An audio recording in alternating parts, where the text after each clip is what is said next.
নমস্কার, কেমন আছেন সবাই? প্রবাসী ঘরকন্যা একটি ভ্লগে আপনাদের স্বাগত জানাই। সকাল এখন 7:10, কিন্তু বাইরের অবস্থা আপনাদের একবার দেখাই। ঘুটঘুট করছে অন্ধকার। এই দেখুন অবস্থা, একদম ঘুটঘুট করছে অন্ধকার চারিদিকটা। এখনও মোটামুটি ভোরের আলো ফুটতে ঘন্টাখানেক মতো দেরি আছে। সবাই কি সুন্দর লাইট লাগিয়েছে দেখুন, সেই দিওয়ালি থেকে জ্বলছে, ক্রিসমাসের পর সবাই নেভাবে। ব্যস্ত আছো? Hi, good morning. সকাল সকাল উঠে পড়েছো? হ্যাঁ, ব্যস্ত আছো গো? হ্যাঁ, না না না, একটু মার্কেট স্টাডি করছি। ও, মার্কেট স্টাডি করছে, একটু পোর্টফোলিও দেখছি। বলছি কালকে রাতে রাজা ফোন করেছিল, দিয়ে বলছে বর্দি মা তো গেছে এখন ওখানে, মা আসার সময় তুই বায়ের হাত দিয়ে একটা আইফোন কিনে আমাকে পাঠাতে পারবি, দেশের তুলনায় ওখানে তো দাম কম হয়। তো আইফোন তোমার 16 প্রোটা নেবে বলছে, 516 GB। দেশে ওটা ট্যাক্স নিয়ে প্রায় 1.5 লাখ টাকার উপর পড়ে যাচ্ছে। হ্যাঁ, ওখানে দামটা বেশি। তো আমি তখন ওকে বললাম যে আমাদের অ্যাপেল স্টোরে দেখলাম যে, আমি বললাম আমাদের এখানেও কিন্তু $1300 দাম, আর তার সঙ্গে ধর আরো 10% ট্যাক্স, তবু দেশের তুলনায় কম। কিন্তু একটা যেটা সুবিধা, যে দেখ আমার যে বন্ধু আছে যার হাজবেন্ড রেলে চাকরি করে, রেলে না অ্যাপেলে যিনি কাজ করেন, তো ওদের কাছ থেকে বললে 15% করে ছাড় পাওয়া যায়, কিন্তু 10% কিন্তু ট্যাক্স আছে তার সঙ্গে। তো বলো তুই দেখ একবার। আমি এখনই বলছি না, তোর মানিক দাকে আগে একবার জিজ্ঞাসা করি, ও যদি রাজি হয় তাহলে তখন বলবো। তো ওর সঙ্গে কথা বলার পর আমি আমার বন্ধুকেও ফোন করেছিলাম যে তোমরা কি এখন ওই এমপ্লয়ি ডিসকাউন্টটা পাও? তোরা বললো হ্যাঁ পাই। আচ্ছা, আমার মা এসেছে, তো আমার ভাই বলছে একটা ফোন কিনে পাঠানোর জন্য, একটা যদি অর্ডার করতে চাই তুমি কি একটু হেল্প করবে? তো বললো হ্যাঁ হ্যাঁ, কোনো অসুবিধা নেই, তুমি বলো কত পড়বে বলো দেখি। তোর হাজবেন্ড বাড়িতে ছিল, তো বললো মহুয়া 15% যেমন আমরা এমপ্লয়ি ডিসকাউন্ট পাই, 15% এমপ্লয়ি ডিসকাউন্ট দিয়ে 10% ট্যাক্স দিয়ে $1249 পড়ছে। তো আমি $1249 মানে প্রায় দেখলাম 1,04,000 কি 5,000 টাকা মতো পড়ছে। তো তাহলে কি বলবো, অনেকগুলো টাকা বাঁচবে। তোমাকে কিন্তু এখন ট্রান্সফারটা করতে হবে, পরে রাজা তোমাকে পয়সা পাঠাবে, ঠিক আছে? কিন্তু একটা অসুবিধা আছে, ও বললো যদিও শিপিং এ দেয়, যদি ডেলিভারির জন্য দেয় তাহলে 7 দিন টাইম লাগতে পারে। বলছে 7 দিন দেখাচ্ছে, তার আগেই চলে আসে, কিন্তু কখনো কখনো 7 দিনও নিয়ে নিতে পারে। কিন্তু মা তো আর 7 দিন নেই। বললো তুমি যদি পিক আপে যাও তাহলে ধরো অর্ডার করে দেবা, 2 ঘন্টার মধ্যে স্টোর রেডি করে রেখে দেয়। তো আমাদের বাড়ির সামনে প্লেজেন্টনে যে স্টোনরিজ মলটা আছে, ওটা আমাদের বাড়ির সব থেকে কাছের দেখাচ্ছে অ্যাপেল স্টোর। তো বললো ওখানে যদি বলে দেওয়া হয়, তুমি তোমাদের বাড়ি থেকে গিয়ে যদি নিয়ে আসো, অর্ডার করার 2 ঘন্টার মধ্যে ওরা রেডি করে দেবে। তবে কোনো কালার প্রেফারেন্স বলবে না মহুয়া, কালার প্রেফারেন্স হয়ে গেলেই তখন কি স্টোরে আছে না আছে সেই সবের উপর থাকে। যেটা অ্যাভেলেবেল আছে, বললো ব্ল্যাকটা অ্যাভেলেবেল আছে, যদি ব্ল্যাকটা বলে দিই তাহলে তুমি গিয়েই নিয়ে আসতে পারবে। বলবো তাহলে? আমি আমার বন্ধুকেও বলিনি অর্ডার ফেলো, রাজাকেও বলিনি। তোর জামাইবাবু সকালে উঠুক, আমি ওকে কথা বলে দেখি, তারপর তোকে জানাচ্ছি।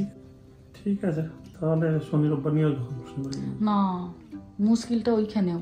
শনি রবিবার তো হবে না, ওই যে কিছু লোকজনকে বলেছি না, তো বাজার দোকান করা, রান্না বান্না। আজকে কি যাওয়া যাবে? নাহলে আবার সেই সোমবার। কিন্তু তুমি তো বলো সোমবার খুব ব্যস্ত থাকো, মাথা তুলতে পারো না। আজকে 3টের পরে আমি ফ্রি আছি, মোটামুটি ফোন দিস তো। আসা যাওয়া 1 ঘন্টা, যেতে আধা ঘন্টা, আসতে আধা ঘন্টা। যাওয়ার সময় আধা ঘন্টা লাগবে না, যাওয়ার সময় 20 মিনিট, ফেরার সময় বেশি লাগবে। আর জিনিসটা নিতে আধা ঘন্টা, কিন্তু অন্য কিছু না, জাস্ট যাবে, নেবে, আসবে। মলে ঘুরতে দেবে না? না। ঠিক আছে ঠিক আছে ঠিক আছে, তাহলে আমি একবারটি তাহলে বাড়িতে ফোন করে রাজাকে বলে দিই যে তাহলে আমি অর্ডার করে দিচ্ছি, আর 9টা 9:30 বাজলে আমার বন্ধুকেও বলে দিই, তোমার হাজব্যান্ডকে বলো তাহলে অর্ডার একটু ফেলে দিতে, যে আমরা তাহলে বিকালবেলা হোক সন্ধ্যাবেলা হোক যখন গিয়ে তাহলে নিয়ে আসবো। ঠিক আছে, চলো। তুমি কি হাঁটতে বেরোবে বলে রেডি হয়ে গেছো নাকি? একদম বাইরে অন্ধকার, একটু দেখে নিই স্টকটা, দেখে নিই বেরোবো। দাঁড়াও, 8টা না বাজলে তো দিনের আলো ফুটবেও না, ভোরের আলো। 7টা আর কি। 7টা, আমরা তো ঘড়িগুলোকে এখনো পেছাইনি। আর হ্যাঁ, রাজাবাবুকে বলো 50,000 টাকা বাঁচল, তার পরিবর্তে 5খানা বই পাঠাতে হবে। এই রে সর্বনাশ, আমি বইয়ের লিস্টটা পাঠিয়ে দেবো।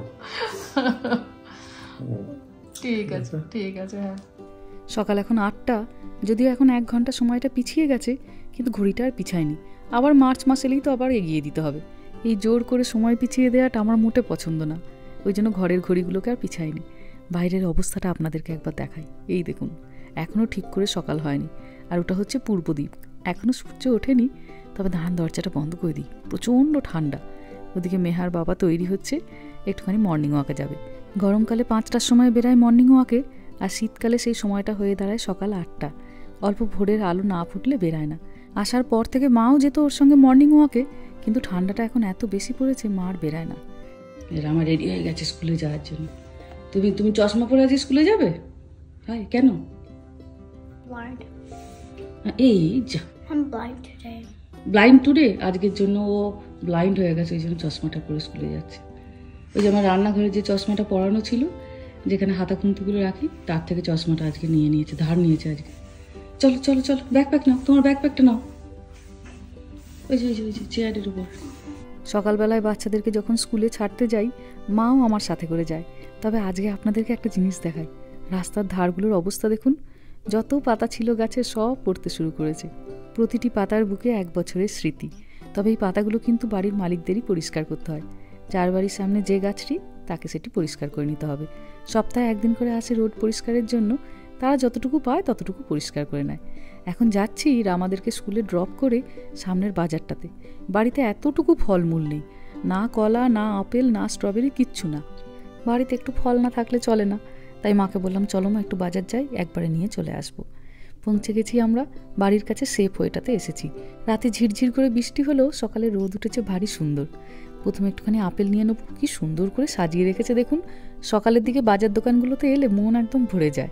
এই দোকানটা নাকি ভোর 4টেতে খুলে যায়। ভোর 4টেতে কখনো আসিনি, তবে বাচ্চাদেরকে স্কুলে ছেড়ে মাঝে মাঝেই চলে আসি। কখনো হয়তো একটুখানি দুধ ফুরিয়ে গেছে, কখনো হয়তো একটু পাউরুটি ফুরিয়ে গেছে। আর এখানে না সকালবেলাতে খুব ভালো ব্রেকফাস্ট বিক্রি হয় জানেন, বিশেষ করে এই শীতকালের দিনে স্যুপগুলো, টমেটো স্যুপ, ব্রোকলির স্যুপ, বিভিন্ন রকমের স্যুপ। সকালবেলার দিকে যারা কাজে যান এখান থেকে ব্রেকফাস্ট করে চলে যান। অল্প একটু কলাও নিয়ে নিচ্ছি, আর নিতে হবে একটু স্ট্রবেরি। যদিও স্ট্রবেরির সময় হলো গরমকাল, এই ঠান্ডায় স্ট্রবেরি জন্মায় না, কিন্তু নেবো ফ্রোজেন স্ট্রবেরি। এখানে তো ফ্রোজেন খাবার দাবার খুব বিক্রি হয়, সে তো আপনারা জানেনই। বিভিন্ন রকমের ফলমূলগুলো যেগুলো ধরুন সিজনে পাওয়া যায় না, সেগুলো সব ফ্রোজেন হয়ে বিক্রি হয়। এই সময় আপনি আমও পাবেন, কিন্তু ফ্রোজেন। বিভিন্ন রকমের বেরিজগুলো সব ফ্রোজেন। অল্প একটু ডিমও নিয়ে নিলাম, কারণ আজকে তো বৃহস্পতিবার, আজকে আর ডিম লাগবে না, কিন্তু কালকে তো আবার ডিম লাগবে, শুক্রবার, সামনে আবার উইকেন্ডসও আসছে। এমনিতে এখন দোকানের ভেতরগুলো বেশ গরম, রুম হিটার চলে তো, কিন্তু ফ্রিজটা খুললেই ঠান্ডা লাগছে। এই দুদিকটাই ফ্রিজ, তার মানে এই পিছন দিকটাও যেটা দেখলাম, তাহলে ওটাও ফ্রিজ, দুধ দই রাখা আছে। হ্যাঁ, এই ফ্রিজের মাঝখান দিয়ে রাস্তা। অসাধারণ, ভালো লেগেছে। তাহলে আবার আসবে তো? চলো, কেমন লাগলো মা তোমার এই বাজারটা? হ্যাঁ ভালো, সুন্দর সাজানো গোছানো, ভালো লেগেছে। চলুন এবার বাড়ি ফিরি। বাড়ি গিয়ে এবার গরম গরম 1 কাপ আগে চা খাবো, তারপরে জল খাবারের ব্যবস্থা।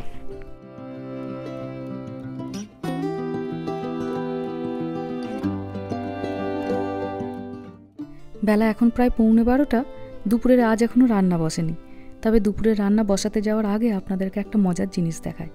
এবছর ধনতেরাসে তো মেয়েহার জন্য নতুন কানের কেনা হয়েছিল। এই দুটিতে একটু ঝুল বেশি বলে স্কুলে যায় তো প্রতিদিন, ওই জন্য ছোটো ছোটো দুটো কানের পরালাম। যেই খুলে ফেলা হলো এই দুটিকে, সঙ্গে সঙ্গে ওর মেয়েকে পরিয়ে দিয়েছে।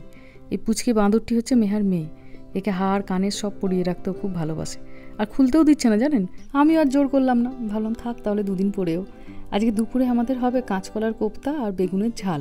কাঁচকলার কোপ্তার জন্য মা এখানে কাঁচকলার আলুটা সেদ্ধ করে দিয়েছে, আর ওদিকে ভাতও প্রায় হয়ে গেছে। মা প্রথমে ভেবেছিল আজ বৃহস্পতিবার একটুখানি শুক্তো করে দিই, কিন্তু শুক্তো করতে গিয়ে দেখে শুক্তোর প্রধান উপকরণ উচ্ছেই নেই বাড়িতে। তো এই জন্য কাঁচকলাটাকে দিয়ে কোপ্তা হবে, আর বেগুনটা দিয়ে ঝাল করে দেবে। দেশ থেকে যখন আমরা প্রথমবার এই দেশে আসি, আমি হাঁড়ি আনতে ভুলে গেছিলাম জানেন। প্রথমবার তখন সসপ্যানে ভাত করেছিলাম। তারপরে অ্যামাজন থেকে তাড়াতাড়ি একটা বড় ছাঁকনি অর্ডার করে সেই ছাঁকনি দিয়ে ফ্যানটাকে গালতাম। সেই অভ্যাসটাই এখন রয়ে গেছে।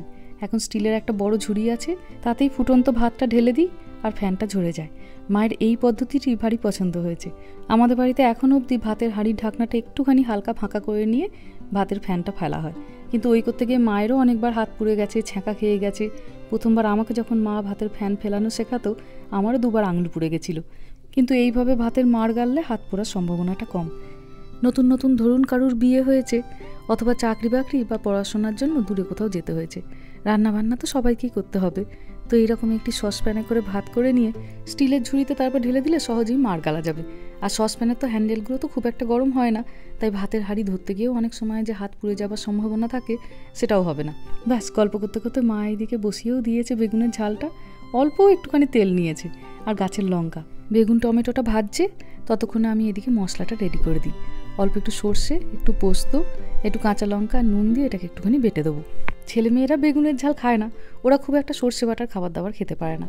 তবে কাঁচকলার কোপ্তাটা হবে তো, ওরা এই কোপ্তাগুলো দিদা আসতে খুব খেতে শিখেছে, তো কাঁচকলার কোপ্তা দিয়ে সুন্দর খেয়ে নেবে।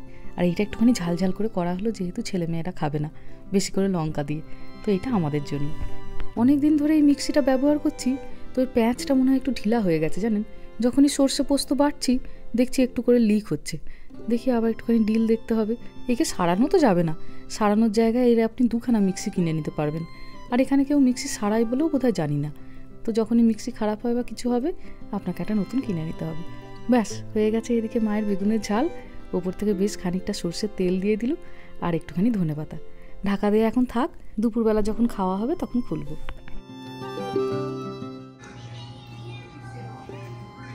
ভালো আছে? আমার তো ভালো লাগছে, তুই খেয়ে বল। ছেলেমেয়েরা চলে এসেছে স্কুল থেকে, এবার সবাই মিলে যাচ্ছি ফোনটা তুলতে। দেরি করে আর লাভ নেই, ফোনটা 7 দিন ধরে টাইম ছিল পিক আপ করার, কিন্তু ভাবলাম আজকে যখন ওর বাবা বলছে একটু খালি আছে যেতে পারবো, তো চলুন তার থেকে চলেই যাই। কি অপূর্ব সুন্দর লাগছে সামনেটা দেখুন, যেন একদম চোখটা জুড়িয়ে যাচ্ছে। নীল আকাশের বুকে সাদা সাদা পেঁচা তুলের মতো মেঘেরা ঘুরে বেড়াচ্ছে। ফোনটাতে 7 দিন সময় আছে পিক আপ করার, 2 দিন পরে তুলতে গেলেও হতো, কিন্তু এই শনিবার বেশ কিছু বন্ধু বান্ধবদেরকে নেমন্তন্ন করেছি বাড়িতে, তো শুক্রবার থেকে রান্নাবান্না শুরু করতে হবে, ওই জন্যই আজকে চলে যাচ্ছি ওটাকে আনতে। অর্ডার করার 2 ঘন্টার মধ্যেই ওনারা দেখালেন যে স্টোরে অ্যাভেলেবেল আছে, আপনারা এসে নিয়ে যান, তো তাই এখন যাচ্ছি। পৌঁছে গেছি আমরা ডাবলিন অবধি, তো আপনারা বহুবারই এসেছেন, যেটা বাড়ি থেকে মোটামুটি 20-22 মিনিট দূরে হয়। আজকে আমরা যে জায়গাটাতে এসেছি এই জায়গাটার নাম হলো প্লেজেন্টন, এটা মোটামুটি বাড়ি থেকে আধ ঘন্টা দূরে। কি সুন্দর চারিদিকের গাছগুলো হয়ে আছে দেখুন, এখন তো এখানে হেমন্তকাল চলছে, ওই জন্য গাছের পাতাগুলোর এমন সুন্দর রং পরিবর্তন হয়ে আছে, চোখ ফেরাতে পারছি না যেন এই গাছগুলো থেকে। কেউ কমলা, কেউ বাদামি, কেউ লাল, আবার কেউ সবুজ হয়ে আছে।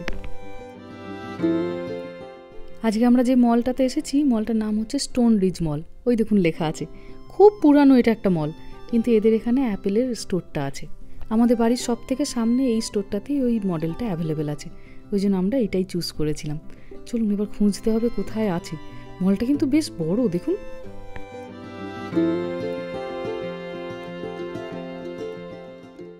এই যে খুঁজতে খুঁজতে চলে এসেছি আমরা অ্যাপেল স্টোরের কাছে। কি সুন্দর লাগছে দেখুন, একবার স্টোরটার ভেতরে চলে এলে 1 মিনিট দাঁড়াতে হয় না জানেন। আসতে না আসতেই ওনাদের একজন এমপ্লয়ি এগিয়ে এলেন, ওনাদেরকে মেলটা দেখানো হলো, দেখাতে না দেখাতেই এই যে জিনিসটা নিয়ে চলে এসেছেন। ওনারা সেট আপ করে দেবেন নাকি জিজ্ঞাসা করতে, আমরা বললাম না খুলতে হবে না, যার জিনিস সে খুলবে। চলুন এবার ফিরি।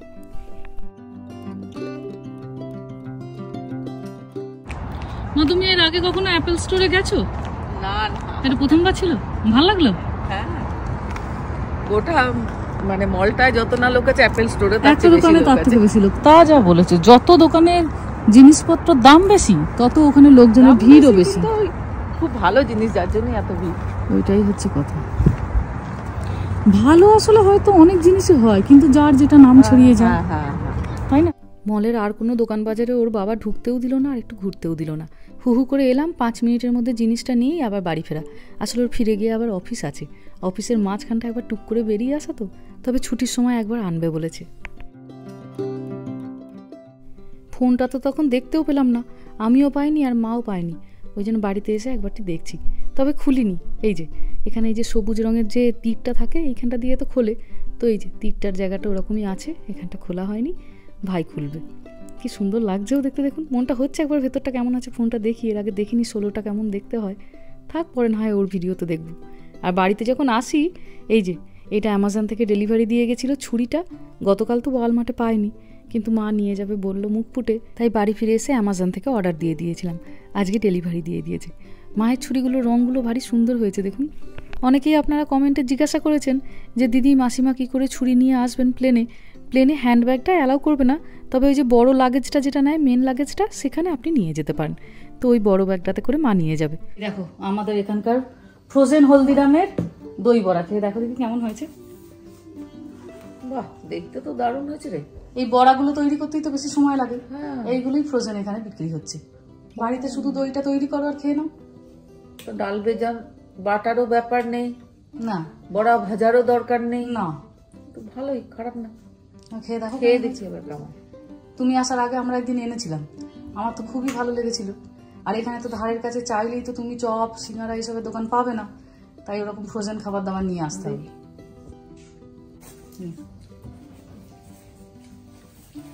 ভালো লাগছে। ভালো লাগছে। খারাপ না। আবার সঙ্গে করে চাটনি, তার ভাজা মশলাটা সব দিয়ে দেয়। বাহ, একটু ওপর দিয়ে শুধু চানাচুর আর একটুখানি ওই বেদানা দিয়ে দিলাম। দারুণ লাগছে। ভালো লাগছে। দেখো আর দুঃখ আছে হাতের কাছে আমার চপ সিঙ্গারার দোকান নেই বলে। তোদের করারও সময় নেই, তার জন্য ঠিক আছে। ফ্রোজেন সিঙ্গারাও নিয়ে চলে আসি, এয়ার ফ্রায়ারে দিয়ে দাও, 15 মিনিট অপেক্ষা করলেই সিঙ্গারা রেডি। না না, খুব ভালো। না 15 মিনিট কেন বলছি, 8 মিনিট। খা খা, তোরাও খা, খুব ভালো হয়েছে। ভালো আছে, সুন্দর। হ্যাঁ, আর একটু দই দেবো? দেবো না? না, মিষ্টি চাটনিটা দেবো? একটু চাটনি দে। দে। দইটা খুব টক নেই না, ফ্রিজে ছিল তো ওই জন্য। চাটনি এইরকম প্যাকেটে করে চাটনি দিয়ে দেয় একদম। বাহ, আর সব ফ্রোজেন। বাহ বাহ, ভালো বুদ্ধি। যারা নতুন নতুন আমেরিকায় আসেন, আমি যেমন প্রথম প্রথম এসে খুব মন খারাপ করতাম, জানেন, চপের দোকান নেই, সিঙ্গারার দোকান নেই, হাতের কাছে কিচ্ছু নেই। কোনো ইন্ডিয়া বাজারে গিয়ে ফ্রোজেন সেকশনটা দেখবেন, কত রকমের যে সেখানে খাবার দাবার পাওয়া যায়। না সত্যি ভালো। ভালো না বলো? আলু পরোটা, মেথি পরোটা, পনির আমরা পরোটা আগের বার সব এসে তো এগুলো পাইনি। না মা, সময় লেগেছে। অনেকেই হয়তো পায় না, জানো, বুঝতেই সময় লেগে। লোকে জানতেই পারে না, বুঝতেই পারে না। ভালো লাগছে? সুন্দর। চলো আমি আমারটাও নিয়ে আসি। চলুন আমি এবার খেয়ে নিই। ভিডিওটাও তাহলে আজকে এখানেই শেষ করছি। সবাই ভালো থাকবেন, সুস্থ থাকবেন, সাবধানে থাকবেন। আর ভ্লগটা কেমন লাগলো সেটা আমাকে অবশ্যই কমেন্টে জানাবেন। ভালো লাগলে একটা লাইক করে দেবেন। সবাই ভালো থাকবেন, সুস্থ থাকবেন, সাবধানে থাকবেন। দেখা হবে খুব শীঘ্রই পরের একটা ভ্লগে।